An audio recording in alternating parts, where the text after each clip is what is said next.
You found us, and now you're listening to Heart of a Volunteer Veterans Podcast, where we have conversations with veterans ranging from our service time, development, family, motivation, and best practices for veterans. Welcome, and enjoy the show.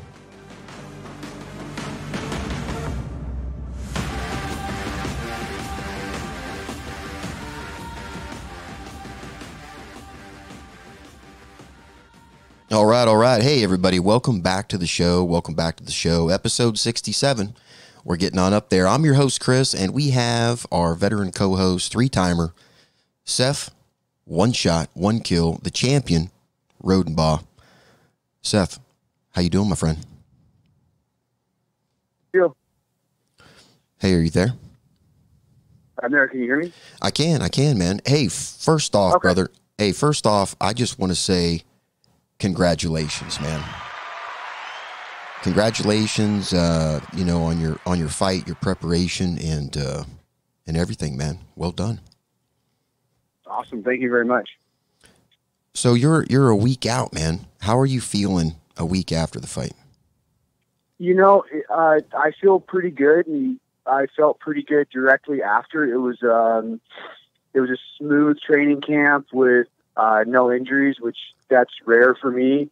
It was a smooth training camp as far as cutting weight. I didn't cut as much weight as I usually did. My diet went well. Everything was pretty easy on this one. And then, like you said, I didn't take much damage. And so I took one day off, and the very next day I was back at the gym. So, I feel like it was yesterday, and I also feel like it was years ago just because things went smooth and, like you said, just didn't take much damage, and I feel good. So. Most people, man, I think, and I'm guilty of this too. And some people are probably call me an idiot, but, combat sports athletes, and athletes in general, I mean, unless you're NFL, NBA and stuff like that, you have jobs that you put on hold to train that you come back to when the fight is, there's really no break. How's that been for you this time? The week of, there's so much struggle trying to focus on what I need to do for the fight. And then, playing catch up is just insanity because, like you said, I have a real job and a real life, and I'm a parent full time, and I have a fiance. And so, all of that gets, I don't want to say put on the wayside because I still have to prioritize it, but at the same sense, it's a lot of catch up, Yeah. Crystal dealt with me being just a pain the week of, and right. The week after I'm, trying to make up for not being the easiest person to be around for a week. Right. So, and then, the week of, it kind of turned out good for my time with my son. His mom took her vacation time with him halfway into the week. So the last 3 days, and the 3 days after, he was on vacation with his mom in the mountains. So, it didn't, that was a big help because he's, this is the nicest way, but he's a big brain. He's 4. He's a 4-year-old little terrorist. So, right. that made it easier for me, but, so this week has been a lot of Daddy Cannon time and me and Crystal time, and trying to make sure I'm reminding people that they're still a priority in my life, even though they weren't for a week, or I didn't act like it for a week. So. Yeah, hell yeah. Hey, so, we talked about if you were going to let Cannon watch the fight. Did you let him watch it? No, I probably will this weekend. Mm-hmm. Let him watch it on video, but I always pick and choose when he watches stuff, and if it got bloody, I probably wouldn't have, or if it was a rough fight, just because he's at that age where he goes to the boxing gym and he sees sparring, but he doesn't see really rough fights. Mm-hmm. So because it was not something where Daddy got hurt and he gets upset, and it was quick, and I feel like it'll probably be one he watches here soon. So all right. Well, hey man, you've been talking about the week prior. what's the marked change at a week out from the fight? You know, for you, what is the marked change in just yourself and how you're preparing? Well, one, I have to I don't ramp up training. I tone it down. Mm-hmm. I can't be sparring hard the week of because bad things are just likely to happen the week of. Right. I'll give an example. It's I think 8 years ago, I was sparring with one of the guys that I trained with for years. And I was probably 5 days out. I want to say I was 5 days out. We weren't sparring real hard. But things happened, and I ate a punch from him, and he broke my orbital. Oh. And I was 5 days out. And I'd already sold a ton of tickets, and that's always an issue. You know, if you sell a ton of tickets and then you get injured and have to pull out the week of, then you have to refund tickets and deal with comping tickets for another fight. It's just a mess. It's worse than anything you go through in a fight. Now, so I went to the doctor. I have a private doctor that works on me all the time, and he's like, "You have a broken orbital."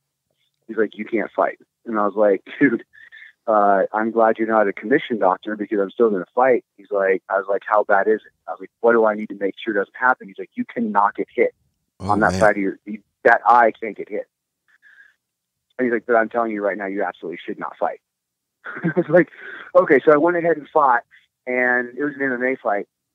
So I played the distance as much as I could, and then did the fastest takedown I possibly could, and I kept that side of my face against the guy's body until the end of the fight. Yeah. So, I don't allow those things to potentially happen again. So the week of, I don't spar a lot. Mm-hmm. I do a lot of mitt work and bag work, and I'm in the gym all the time, but I tone down my training because it's just too easy that week of to have bad luck step in and then get hurt, and pulling out of a fight is awful. Now, what's your aggression level doing, a week out? Is it ramping up just from, I know you didn't have to cut much weight for this fight, but, prior fights, does your aggression level go up as that happens? I try, and this is another reason I walk out to classical music and not heavy craziness. Mm-hmm. I try to actually ramp mine down just because anxiety and adrenaline bursts and drops are just emotional roller coasters. So I try and have a calming week. I don't try and get psyched out for the fight or anything like that. I try to do the opposite, do a little bit of yoga and, take Epsom salt baths and listen to calming music and relax and have long stretching sessions in the steam room. And, I do a ton of shadow boxing during the last week, just, trying to make everything smooth and, making sure I'm not, overly working and all of a sudden I got sore shoulders for a day or two or something like that. So, I kind of do the opposite of what a lot of people do. I try to ramp down and just maintain. I feel like leading into the week there, I should be where I'm supposed to be. The week of the fight, I should just be maintaining and getting everything healthy and, relaxed and, lubricated joints. Right. So at the end of the day, are you exhausted? Are you able to get to sleep? Are you, are you tossing and turning? I mean, how's your mental state, during this week prior? Well, like most all of us combat vets, we don't sleep good usually. So right. I never sleep great. I'm not a good sleeper in general, but I slept decent that week. I tried to make sure I had good sleep hygiene. I talked to a lot of people about that rather than which sleeping pill works. I talk about what routine do you have that puts you to sleep. Are you really, scheduled with your sleep and you're doing everything the same way that works. And, so I try and stay disciplined in that sleep hygiene. And then, my mornings are probably where I'm the most disciplined and the most oriented because I feel like that sets your whole day. So, yeah. I'm making sure I'm intaking what I'm supposed to perfectly. I'm taking the supplements I'm supposed to. My mornings are super key. The thing that sucks is fights like this are late at night. And as I progress, I keep being later and later in the card. So, you know, I think I fought at like 9:30 or 10 o'clock at night. My real life schedule is I'm in bed then. I'm a 4:30 or 5 a.m. kind of guy. I think waking up early always gives you the upper hand on life. So, you know, I actually try and stay up a little bit later and sleep in a little bit more so that I'm a little bit, you know, more performance based late rather than getting ready to go to sleep. So, you know, that's a little bit of a challenge for me, but in general, my sleep is so up and down that it doesn't bother me too much from what I have to deal with. So, yeah, like I said, I try and stay up a little later, but you know, that's about it. I was getting good rest. I, for the first time ever, tried the keto diet, and which was incredible. I'm usually not very disciplined on diets, but that's an easy diet to stay disciplined on, and it helped a ton. I had a ton of energy, and I was able to eat a lot of food. Right. So I wasn't hungry. I eat intermittently fast, so I don't usually eat until noon or 1. So, you know, if I eat a good meal late at night, it makes me want to go to bed. So I got to eat a lot the second half of the day, and so you know, I eat a good meal at night, and I slept pretty good. It was probably the best camp I ever had, even though it wasn't the longest. So usually I like an 8 or 10 week camp, but I think I only had 3.5 or 4, 5, something like that, 4 or 5 weeks.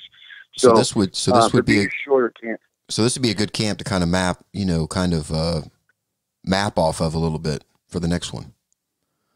Yeah, I think so. Yeah. And I also think, like, you know, when you're in camp, you're usually going so hard those first 4 to 6 weeks that you end up, no matter what, you got bumps and bruises and things that are aching and things you like injured that aren't like, you know, pull out of the fight sort of injuries. And, you know, since I didn't do that, I just kind of did like a middle of the road the whole time.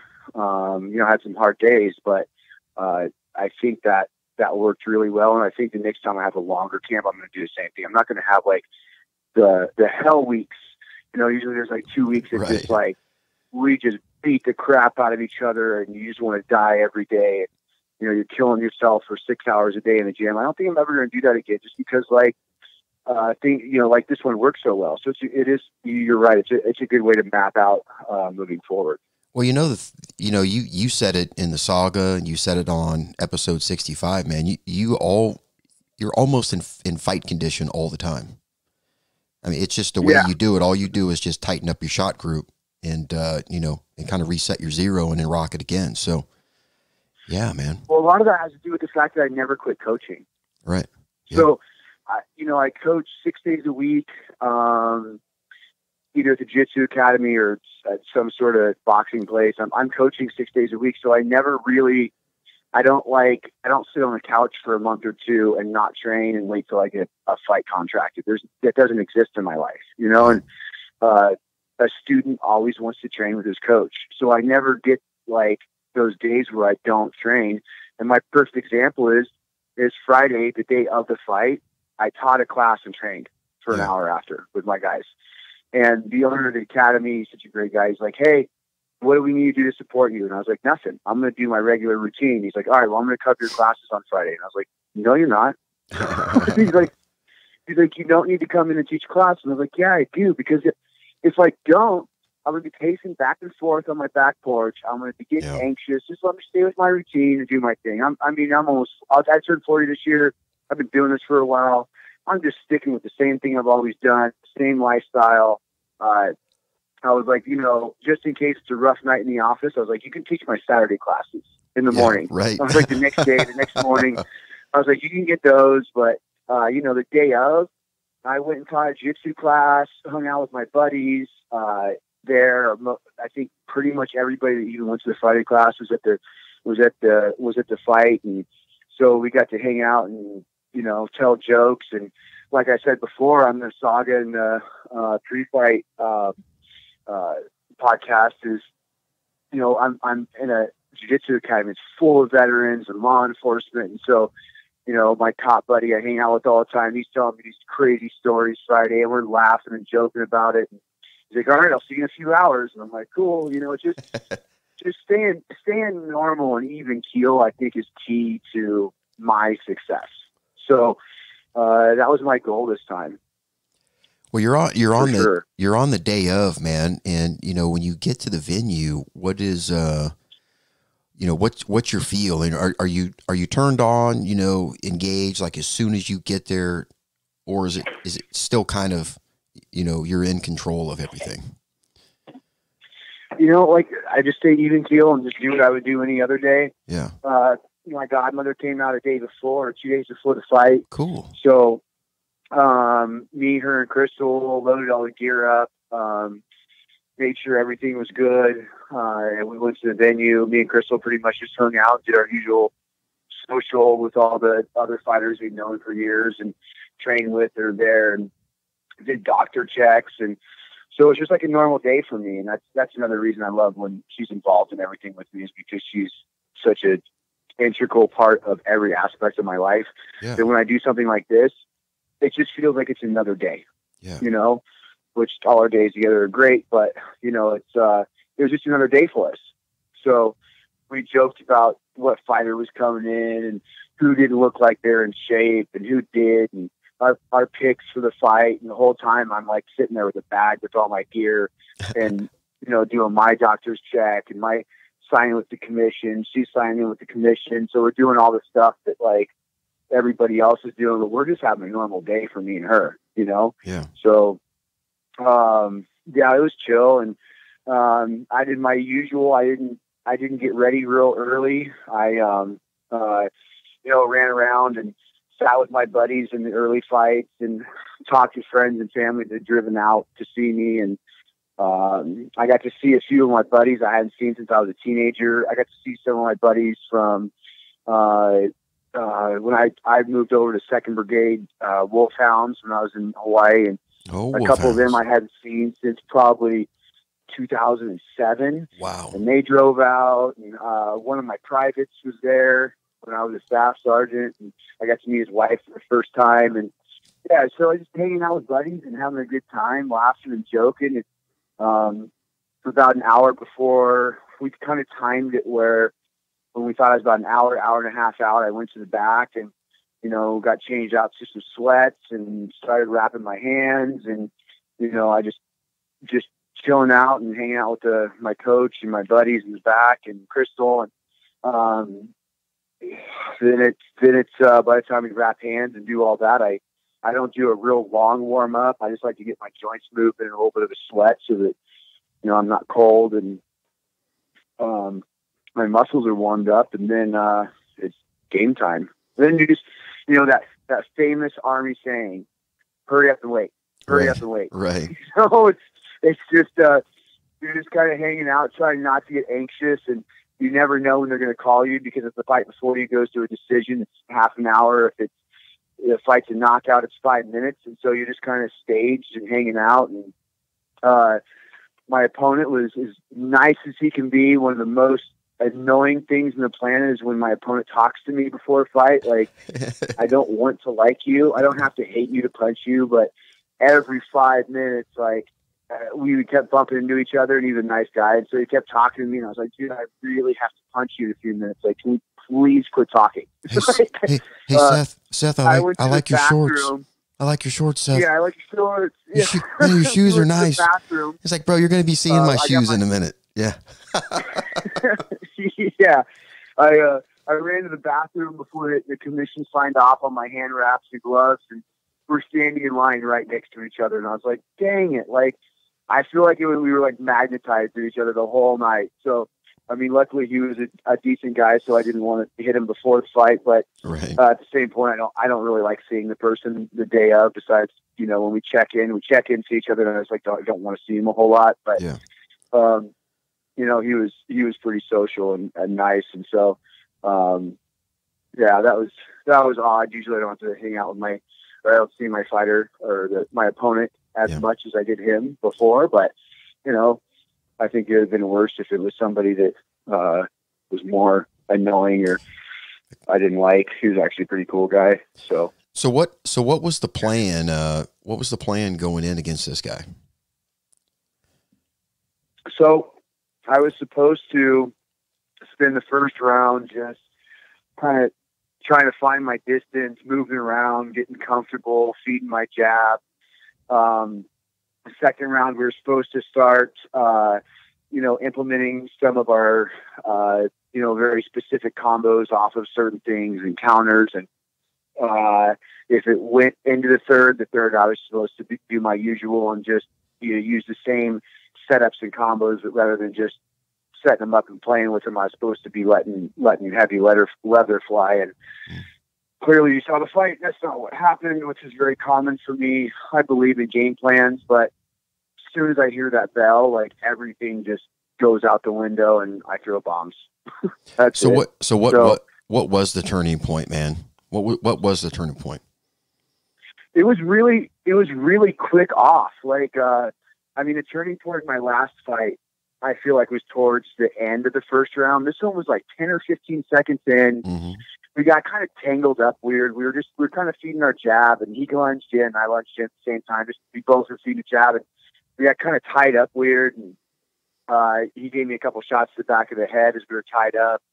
So the referee pulled us apart and, gave him a warning not to do it again or he's going to take points and et cetera, et cetera. And snitched at me for tying up, and I argued with him, so I always like to argue with the ref. And then at that moment, it just like, I don't know. It was weird. As soon as that happened, like I was thinking so much about that little tie up. I just like quit thinking game plan, and we just started getting after it.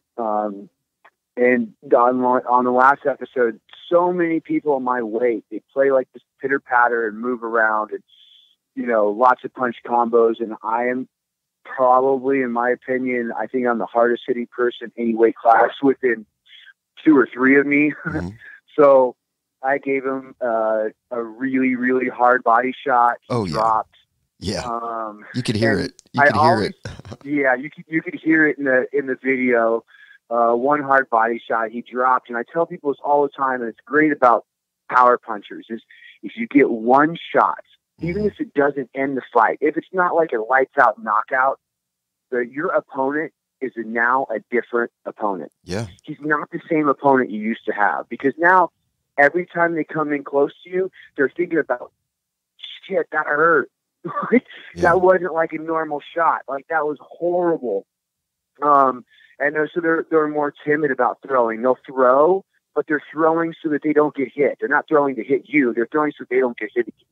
And that's, as soon as I saw that, I could smell blood, and I just knew that the finish was right there. And so, he popped up fairly quick for as hard as I hit him in the body. He popped up, I think, at 5 or 6 seconds, something like that. And he popped up bouncing around. And I was like, you're bouncing around, bro, but I hit you really hard. You're not the same.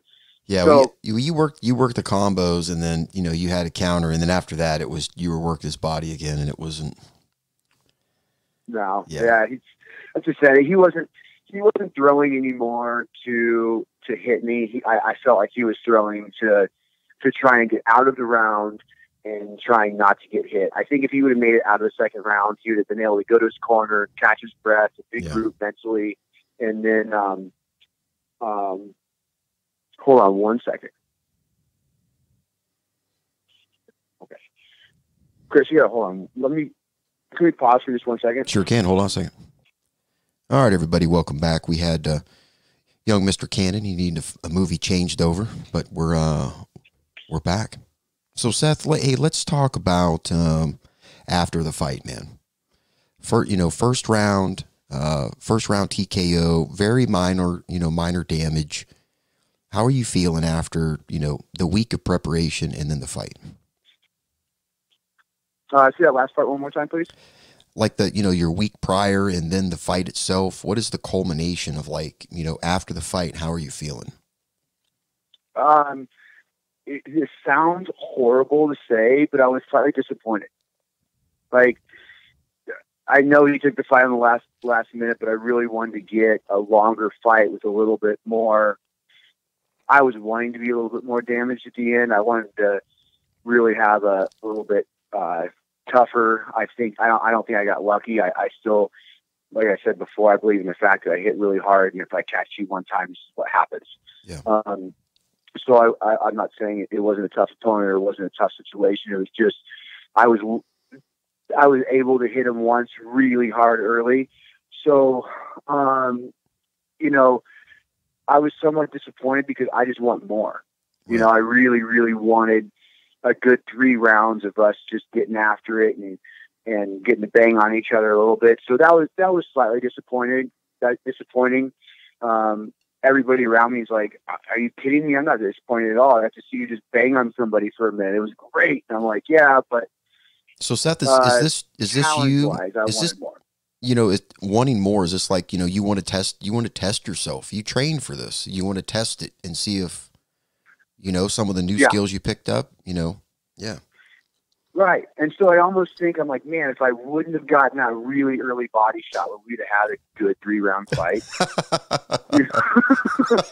If I could have just calmed down and not gotten that so early, like maybe I got a stiff jab and like he respected me, but still he wasn't, you know, his guts weren't turned inside out. Maybe it'd have been more fun for us. But yeah, I mean, it was only disappointing just because I didn't get to have more of a war, but it was still a ton of fun. But yeah, the culmination of everything around it and everybody around me and all the ups and downs of emotions and anxiety and all that fun stuff is just, I don't know what I'm going to do without that. To be quite honest, I feel like that's been part of my life forever. I know we talked about this before, but I'm not doing this for another 10 years. It's not 10 years away before I'm done. And I'm going to really, really miss it because it's what I feel like us veterans have always thrived on. You know, it's that getting ready for the mission, doing the mission, right. having your, having your AAR after, you know, and I know that's not going to be the same and I can't compete. I know I'll still be coaching and working with people for a long time after that, but being the one in the mix is not going to happen forever anymore. Well, the nice thing is, man, is you've got a strong corner, you know what I mean? People that keep you, keep you focused. And, you know, we've never talked about, you know, you coaching from the corner and how that feels and what you're doing for, the men and women that you coach. I'd like to talk about that sometime and, you know, to see it from the coach's side. I've done more coaching corner work than I have fights by far. I've coached a few world champions. I've coached little kids and victims and, you know, law enforcement people and military and all sorts of stuff. And so I'll tell you what's crazy is usually I crack, and you know me. I think one time we were in NTC and you told me I was not allowed to tell jokes anymore because I tell the most inappropriate, dysfunctional jokes in the world. Yeah. So I do the same thing when I'm cutting weight. So Crystal cut weight with me, not this fight, but the last fight. So we're in the steam room and I'm just saying inappropriate stuff nonstop. And I got a big old smile on my face. And usually people get upset when they're cutting weight. And I'm like, look, either I can enjoy it and just find a way to get through it, or I could sit here and pout about it. And I don't pout about it. So she's like about to leave the steam room. She's like, God, you're just so terrible. I'm embarrassed. Well, I'm getting through it. So, you know, I do the same things for myself. Now, when somebody else is fighting, I have the worst anxiety in the world. Oh my God. I can't explain it. Like even as I'm wrapping somebody's hands, I'm like, oh my God, what if this guy does, you know, X, Y, and Z that he does really well. Like I had the worst anxiety when my friends fight. Yeah. And when people I coach fight, it's awful. But for me, I just kind of live this life of cracking jokes and being my usual inappropriate self. So. Hey, so out of this whole week, man, or actually through the whole training camp, give us one sustain and one improve through all of that, man. One sustain, stay where I'm at and stay with schedule. So many times I've in the past changed my schedule up so much the last 2 weeks. Like I'm not going to coach anymore. I'm not going to do this. I'm going to do the same thing I'm doing every single day because it's great for me. It keeps my mind right. It keeps everything the same. So I'm never changing my day-to-day life anymore over a fight. I like my day-to-day life. Like I said, I coach 6 hours before fight, not even 4 hours before I did my doctor checks at the event center. I was at the academy teaching jiu-jitsu to people that want to learn and helping, like I always say, like helping my law enforcement guys be more effective on the streets. Like, I didn't change my day-to-day life. And I think that was beneficial for me. And also I didn't leave people hanging and depend on me for things. So that's definitely a sustain on this camp. So I'm going to keep doing my day-to-day life during camps now. For sure. I think that's a big one. What do you got on Improve? The same thing I've been working on for so long, and that's sticking to a game plan and listening. I think for the first time ever, when we were talking the other day, I said for the first time ever in the middle of a round, I actually heard something my coach said, which I didn't listen to it, but at least I heard it, and I like it registered. Usually, like everything, I hear that bell and everything shuts off, and I go crazy. But I heard my coach say something. It registered. I was thinking about it, and then to be honest, I was trying to implement it, so it wasn't just I was ignoring it, but just I tried to implement it, and other things opened up, and it was a pretty quick fight. So I think if it would have went a little bit longer, I would have been doing what I was told a little bit better, but I still need to work on that. But that's a continual thing that I need to work on. So now, what do we have for the future? And is that sustain? Is that improve? Is that going to be key? Yes, it absolutely will be key, because the guy that's coming up, I have to be very careful with. Is a nice way of saying it. Right. He hits pretty hard also. He's a good boxer. But yeah, I'm booked for March 27th. So I am ready to go again. I even if I took damage, I knew I was going to be ready in March, but I'm going to be extra ready in March. I'm not taking any time off. I was in the gym. I took one day off, and I was in the gym the day after. So right. I haven't stopped anything. I'm still getting after it. So all I'm doing is getting better than I was from last time. There's times where I've taken breaks, fallen off a little bit, and had to get back to where I was. I'm not allowing that to happen right now. I'm not going to allow my weight to get too big again. I like to eat. Nobody believes me because I'm not a huge guy, but if you're around me, it's kind of all of a sudden you're like, God, how much do you eat? And I'm like, I love food. I love food. I love cooking, which also doesn't help. So, Seth, cooking and eating constantly. Seth, you work out hard though, man. I guarantee you that food is, it might be feeding you for the future. Somehow your body saves it for the future without adding too much weight. Yeah, something like that. I think I'm also blessed with really good metabolism. Yeah. Not everybody was blessed with that, and I definitely was. So I think I get away with eating a lot more than most people can just because of that. But, no, I'm just not allowing myself to divert off the deep end from my diet and go and eating blizzards and ho-hos and ding-dings and Twinkies and stuff like that. I'm just kind of primarily sticking to diet and staying where I need to be and doing my 2 days most days and 1 day off a week. And so, March 27th, I'm back in the ring. I think that's going to be a big turning point for me.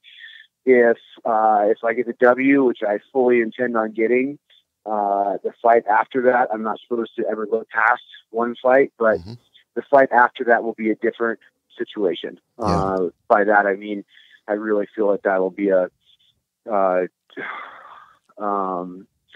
something really big, really, really, really big. So, the next fight is really important for me to get that W, to get to the next place where I want to be. And then, also not taking time off. I have a tendency I'll fight a few times in a year, and then I'll take a year off or a year and a half off. And that's also an issue for me. I haven't fought in like a year and a half. So as much as I am a veteran when it comes to fighting, because I've done it for so long, whenever you take time off, it almost brings you back to your first fight. you're like, oh my goodness, what am I doing here? Right. So. Well, hey, if you want to, man, we'll come back on and you can talk about, what you're doing in camp. You can even talk about, maybe, just some of the training that you're doing, some training that other veterans can do to, get ready for their own fight, whatever they got going on in their life. Not in the ring, but it just might be, just getting healthy. Absolutely. Okay. Well, hey man, let's talk about some of these episodes we had, in the last, January. Obviously January is gone. We've had some great episodes. Episode 66, folks, the last one we had was Dan Hurd. And if you remember, Dan is riding across the lower 48. He's trying to hit Hawaii and Alaska when he's done. But ridewithdanusa.com. Dan is riding for suicide awareness, folks. He's down in Texas right now. Go to his website, go to his Facebook page, see if he needs any help. You think that you're riding a bike and it's free energy, but it costs money to, be out there on the road and get food and stuff like that, and even medical attention. All right. So, check out Dan and, get behind him if you can. It'd be great. And then we got, episode 65, which Seth, that was your pre-fight. How did your episode, what did people say about your episode? Everybody I talked to thought it was the best episode that they heard from me, and it was only seconds, and they're like, "Oh my God, I like it so much more than Saga." And I was like, "My dad was taking care of my 4-year-old, and it was about 20 degrees out, right?" so I was sitting in the garage, and I don't have a heated garage, so my teeth are chattering, and I was like trying to keep my mind focused, and I was freezing. So I was like, I didn't enjoy that episode as much as the rest, but I thought it was really good after I listened to it, but during it, I was like, it's so cold, but I'm dedicated to talking to other vets and doing this podcast. So I'm always there, whether it's 20 degrees and I'm sitting outside. I think most all of us have done that once or twice before in our veteran lives. It wasn't the end of the world, but I think it turned out really good, and I can't wait to do another one and, maybe focus on some individual things around competition and diet and all sorts of things that I do that keep me moving forward as a veteran. Yeah, whatever you got, man. You're always welcome to come on and co-host. It's always good to have you on. Hey, and then we had a SOG episode, the last SOG episode that we did, episode 30 with Christy Douglas. If you remember, folks, Christy came on like our third or fourth episode that we ever did for the show, and we didn't have the sound down, we didn't know anything that we were doing. So we had to have Christy come back on, and she knocked it out of the park. So go and listen to SOG episode 30. That's with Christy Douglas. We got a lot of great episodes to come for you folks. So stick with us, and we're going to keep doing great things. Seth, do you have anything for the listeners before we go? Yeah, I think a lot of times that group that I'm part of, you're part of us vets that are a little broken here and a little messed up here and there, like we either shut down or we don't do the things that we think we could because we can't do it quite at the level we used to. But for instance, we talked about in the last episode is I coach you guys paralyzed on one entire side of his body. Mm-hmm. The guys in the gym 2 or 3 times a day, hitting mitts, doing jiu-jitsu and working self-defense. No matter where you're at, there's something else. You could still be doing something. And I'm telling you, it makes you feel great. Like right now, this is where I'm at, and I'm able to perform at this point. But whatever point you're at, whether it's the world champion of bowling in the world, or the world champion at shot put, or whatever, like you could be doing something. I'm telling you, it's so fulfilling, and it keeps you in the game of what we used to be and what we still are. So get out there and do something. And if you're in my area, hit me up, and I'll do everything I can to help you out. Hey, no one says it better, man. I think I'm going to leave it with that. I'll talk to you later. All right. Thanks, brother. And thanks for having me back on. It's always fun to chat with you. It's always fun to do this. Always, brother. All right. You take care. Stay blessed. All right. You too. And now, folks, it's time to say goodnight. We sincerely appreciate your patronage and hope we've succeeded in bringing you an enjoyable evening of entertainment. Please drive home carefully and come back again soon.